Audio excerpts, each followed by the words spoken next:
It all started on an ordinary evening at a small-town diner, where the clinking of cutlery and quiet chatter was suddenly interrupted by something strange. A well-dressed man, clearly out of place in the modest setting, had been sitting alone at the corner booth, watching everything closely. No one knew who he was, but people started whispering when he pulled out a thick wallet to tip every staff member before calling over a young waitress. Her name was Emily, friendly, polite, and always smiling through the long hours. What happened next left everyone stunned. The man, who people later learned was a millionaire investor visiting from out of state, didn't ask for another coffee or a menu change. He asked Emily to play the piano sitting in the corner of the room, the same dusty piano no one had touched in years. At first, she laughed, thinking he was joking. But he wasn't. He insisted, politely but firmly. The other staff looked confused. Some customers even frowned. Why was he pressuring her? She was just a waitress, trying to finish her shift, not some performer. The tension in the diner thickened as Emily hesitated, unsure what to do. The millionaire then said something that made the entire room fall silent. "Just play once, and I'll double your monthly salary." Gasps followed. People thought he was either crazy or trying to show off. Maybe both. Still, the piano remained untouched. Emily looked around, her hands trembling, unsure whether to say yes or run out the door. But what no one in that room knew, not even the millionaire, was that she hadn't touched a piano in over 5 years. And the reason why would change everything. So what made her finally sit down and play? And why was this stranger so certain she needed to? Emily stared at the piano like it was something haunted. Her smile had faded, and in its place was a nervous silence. The room waited.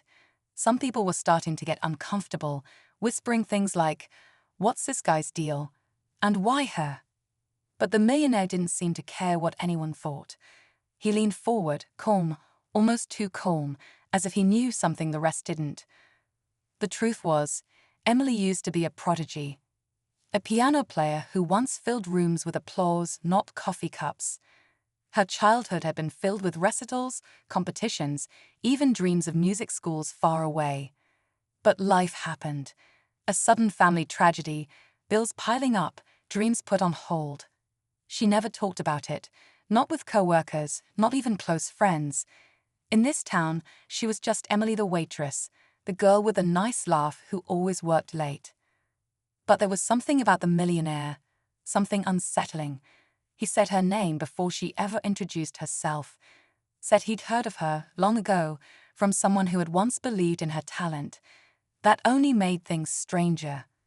How could a man like him, someone who clearly didn't belong in this dusty diner, know anything about her past? The piano still sat in the corner, chipped and out of tune, but in that moment, it might as well have been a spotlight on a stage. Emily's hands were at her sides, clenched. Her co-workers exchanged nervous glances. Was this some twisted prank or a setup? But what if it wasn't? What if this man wasn't here to embarrass her, but to offer something she'd given up on? The room stayed frozen as Emily took one small step toward the piano, and then she paused. Emily stood frozen, halfway to the piano, her thoughts racing faster than her steps. The millionaire hadn't said another word, just watched her quietly, almost like he was testing her. Around them, the diner buzz had gone quiet, like the whole place was holding its breath. People were no longer just curious, they were uneasy.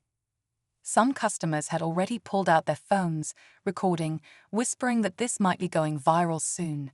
But to Emily, none of that mattered. Her mind was back in a different time, a different life.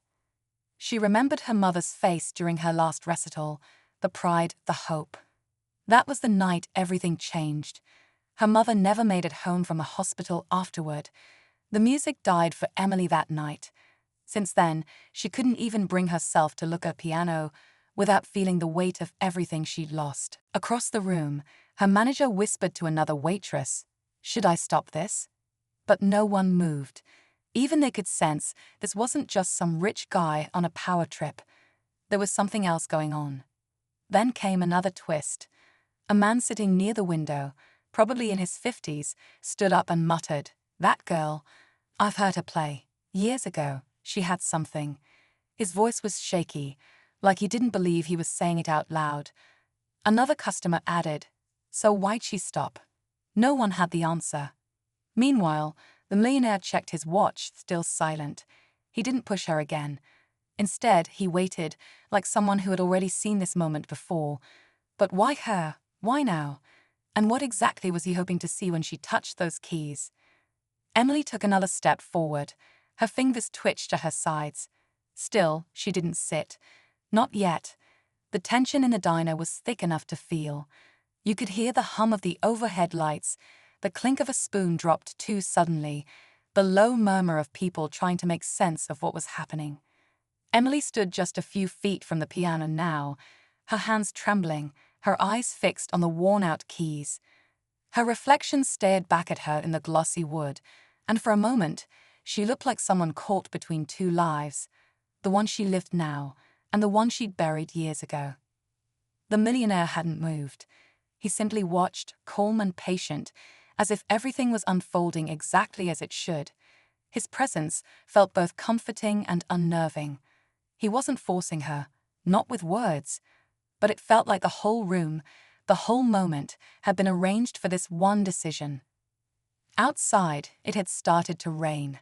Soft drops tapped against the window, adding to the stillness inside. Nobody dared leave.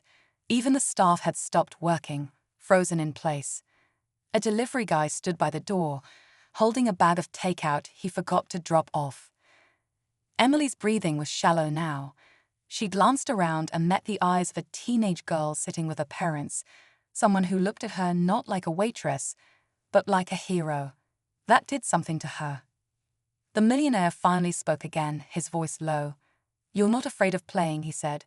"You're afraid of remembering." Her chest tightened. She didn't deny it. And then, just as she reached for the bench, the diner's front door swung open. A woman in a long coat stepped in, dripping wet, her eyes locked straight on Emily. The entire room turned to look. Emily's knees went weak. She hadn't seen that woman in years. The woman in the coat stepped fully into the diner, water dripping from her sleeves onto the floor.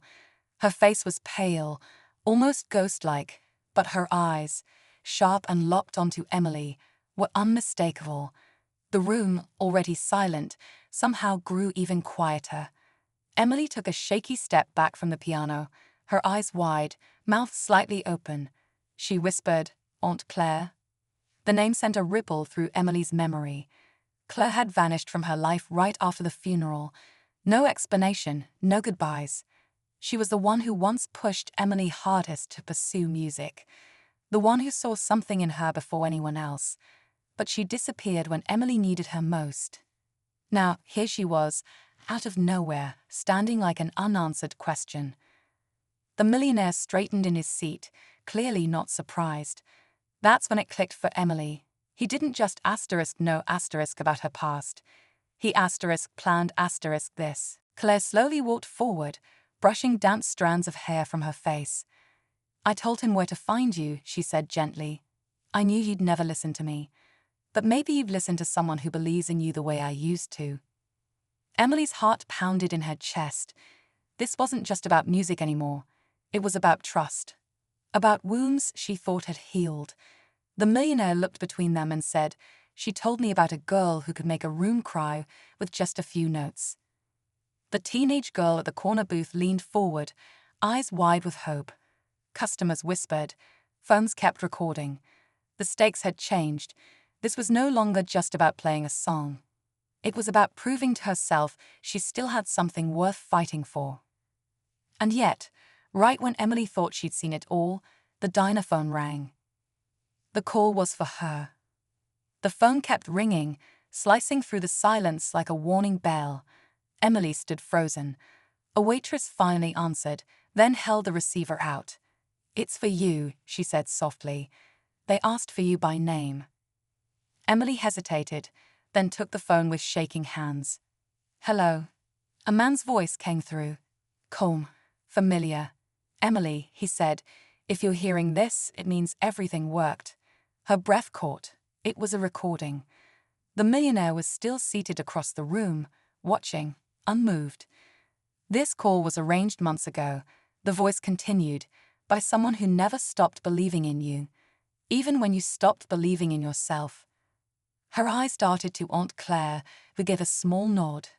If you're ready, the voice said, play. Not for the crowd, not for the past, for yourself. Click. The line went dead.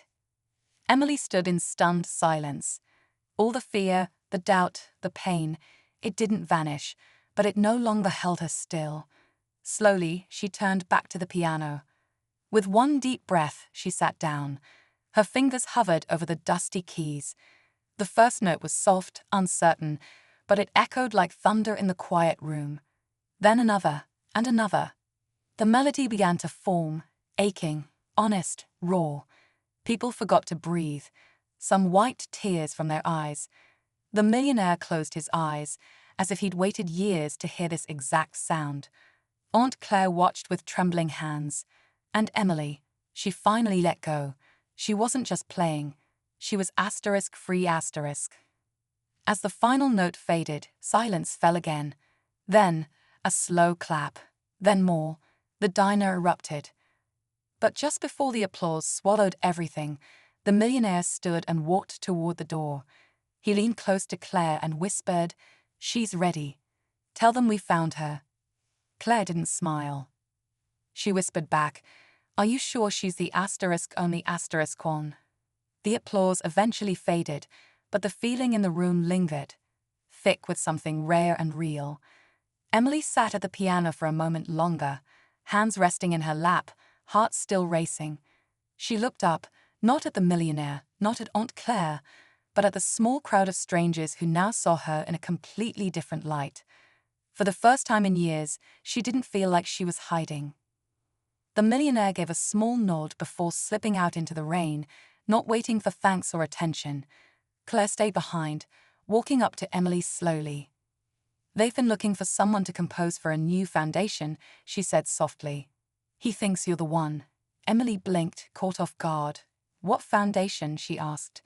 Claire smiled just a little. "One that helps kids who lost their way, like you once did. Music is healing." Everything suddenly made sense. The diner visit, the offer, the call, even Claire's reappearance. It had never just been about talent. It was about purpose. The customers slowly returned to their meals, but many came over just to thank her. Even the teenage girl from before walked up shyly and said, "I want to learn piano now." Emily's eyes welled up. Back behind the counter, her co-workers grinned. One joked, "Guess we'll need a new closing act." Later that night, long after the crowd had gone, Emily sat alone at the piano again. She touched the keys gently, no pressure this time, just peace. The journey ahead was still uncertain, but one thing was clear. She had taken her first real step back to herself. And from the shadows outside the diner, a second figure watched through the window, smiling faintly before walking away. Sometimes, the end of one story is just the start of another.